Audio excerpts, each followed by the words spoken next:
नमस्कार. माननीय पवार साहेब, शेतकऱ्यांबद्दल कळवळा दाखवल्याबद्दल आपले आभार. पण त्याच वेळेला आपण कृषी मंत्री असताना काय केलं आणि राज्यात 55,000हून अधिक शेतकरी आत्महत्या का झाल्या हेही सांगितलं असतं तर बरं झालं असतं. आमचे नेते राज्याचे मुख्यमंत्री देवेंद्र फडणवीस यांची जलयुक्त शिवार योजना तुमच्या महाविकास आघाडीने स्थगित केली साहेब. तेव्हा तुम्हाला शेतकऱ्यांचा कळवळा नव्हता का?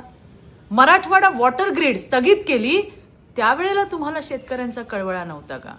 अहो, बांधावर 50,000चं आश्वासन दिलं आणि ते उद्धव ठाकरे यांनी पूर्ण नाही केलं साहेब. तेव्हा तुम्हाला शेतकऱ्यांचा कळवळा नव्हता का? आमच्या देवाभाऊंनी शेतकऱ्यांच्या जीवनात मोठं परिवर्तन घडवलंय आणि घडवतायत. समृद्धी महामार्ग हा शेतकऱ्यांसाठी होता. तुम्ही त्याला विरोध करण्याचा पवित्रा घेतला. तुम्ही फक्त सत्तेचं राजकारण केलं. पण राजकारण हा सेवेचा सुद्धा भाग आहे ना पवार साहेब.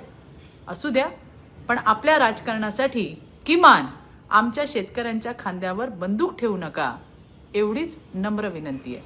धन्यवाद. जय हिंद, जय महाराष्ट्र.